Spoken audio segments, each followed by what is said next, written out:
여러분 안녕하세요, 롱장입니다. 사람은 적응의 동물이라고 합니다. 이 기사가 나왔어요.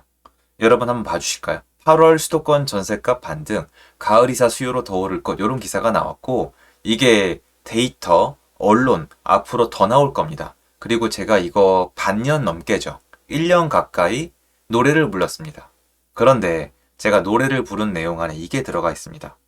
여러분 올해 하반기 전세가 반등, 이사 수요, 요런 단어가 원래 대세였나요? 아니면 역전세, 집주인 파산, 경매행, 이 단어가 유행이었나요? 압도적으로, 절대적으로 역전세, 전세가 하락, 전세가가 매매가를 짚고 내려간다는 내용이 완전 대세였어요. 반면에 매매가, 전세가 동시 반등 시작, 3분기에 대한 제 얘기는 거의 듣는 사람이 없었죠. 자, 여러분 보세요. 제가 맞췄죠. 이런 의도가 전혀 없습니다.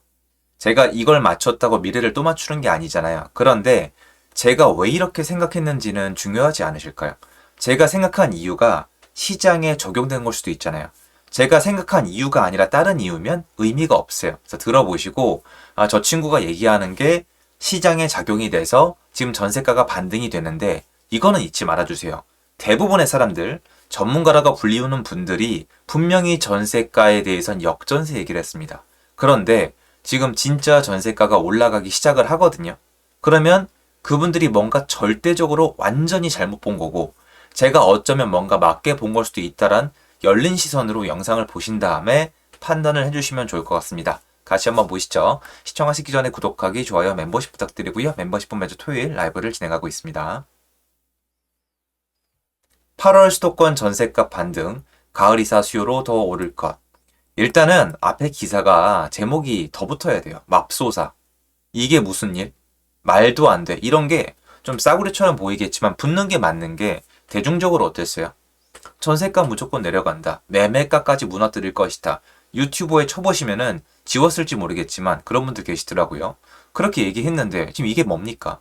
지금 전세가 매매가가 둘 다 회복을 하고 있습니다. 올라간다고 볼 수가 없는데 이게 왜 이런지에 대해서 제가 말씀드렸던 걸 몇 가지 정리를 해드릴게요.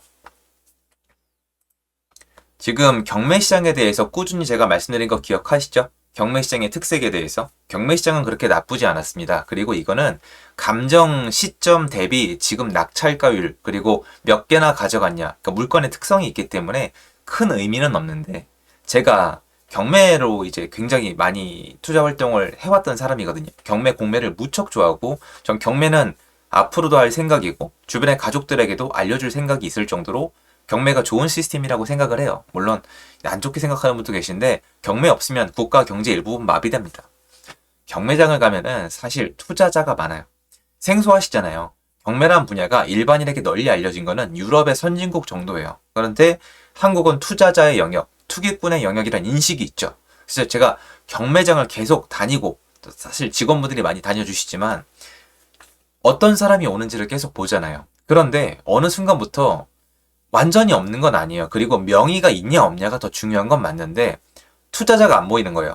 제가 말씀드리는 투자자는 뭐냐면은 집 사서 전세에 놓는 사람들이에요.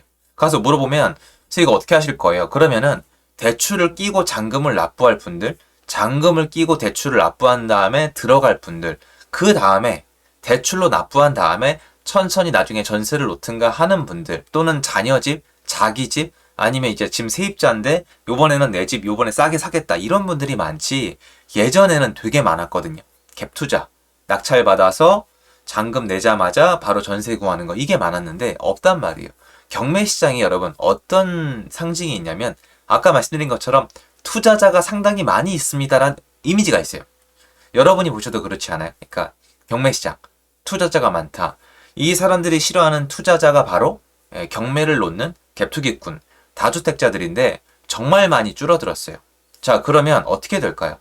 전세를 제공하는 사람들이 늘어날 수가 없죠. 그리고 제가 하나 더 말씀드릴게요. 경매시장에 왔잖아요. 그럼 누군가 무너져 내려야 경매 물건이 나오는 거잖아요. 이 무너져 내린 사람이 누구냐? 원래 빚이 많은 사람도 있지만 다주택자들도 있다는 겁니다. 버틸 수가 없는 거예요.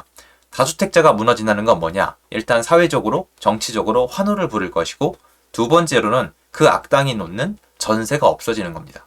그러면 경매 시장 오면은 경매를 받는 사람은 전세를 놓을 마음이 없고, 경매로 넘어갈 사람은 전세를 놓을 수가 없어요. 그럼 경매 시장만 놓고 봤을 때 앞으로의 전세 수급은 어떻게 될까요?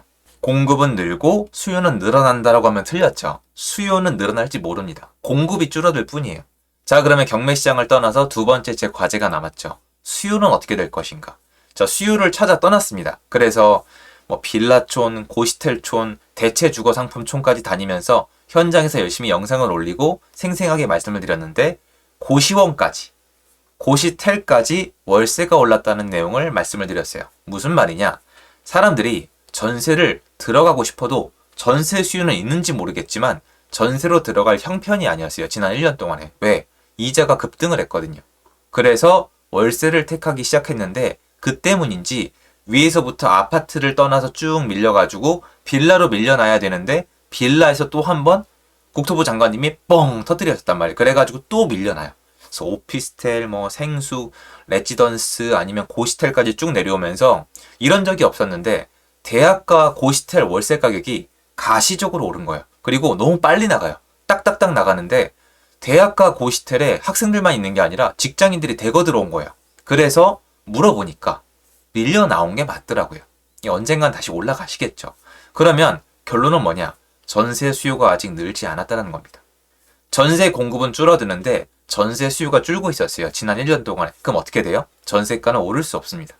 그 와중에 임차인분들을 무서워하기 시작했어요. 집주인들이. 왜냐면 그 전세를 놓는 집주인들을 어쨌건 여러 가지 뭐 징벌적 규제를 통해서 그리고 대외 경제 여건이 벌을 가했습니다.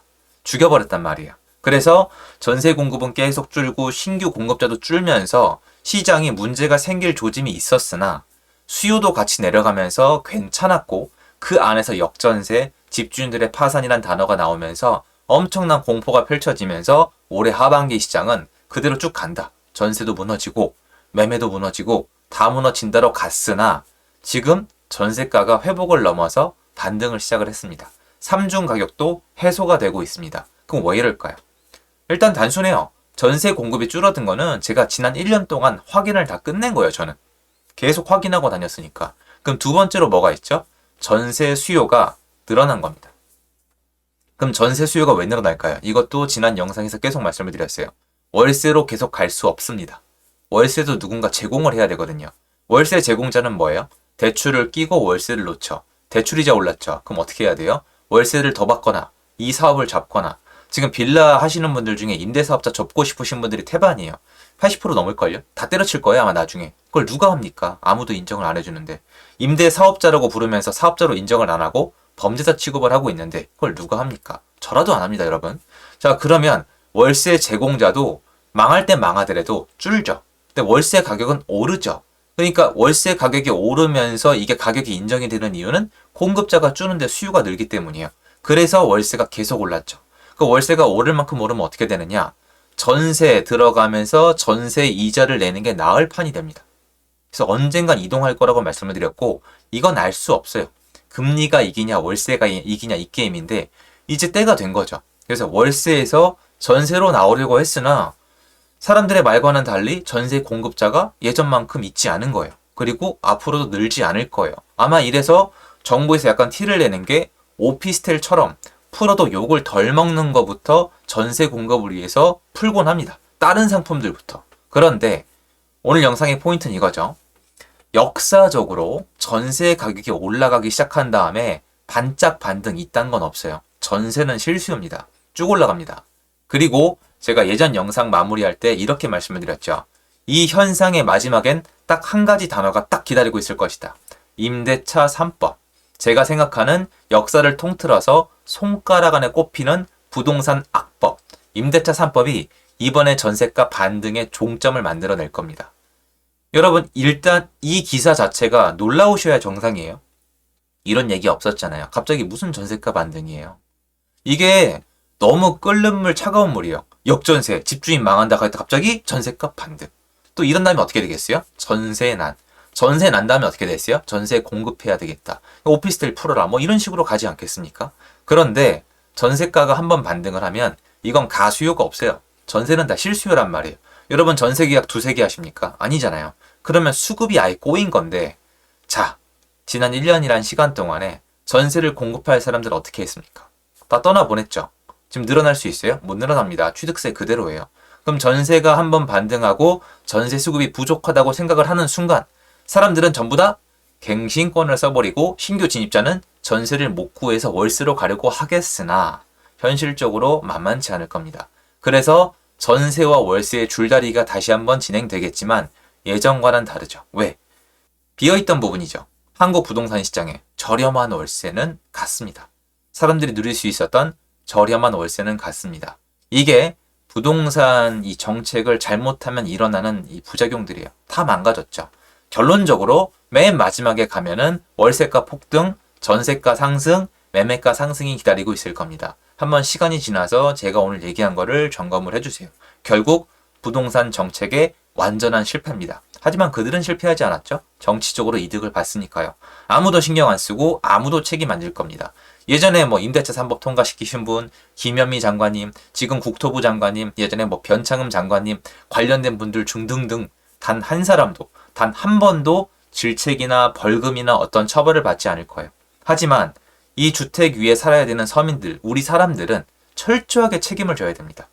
이게 문제인 거죠. 그러니까 정치하는 분들은 계속 질르시는 거예요. 앞으로도 그럴 겁니다. 어쩔 수 없습니다. 받아들이고 살아남아야 됩니다. 제가 응원하겠습니다. 감사합니다. 영상 여기까지입니다.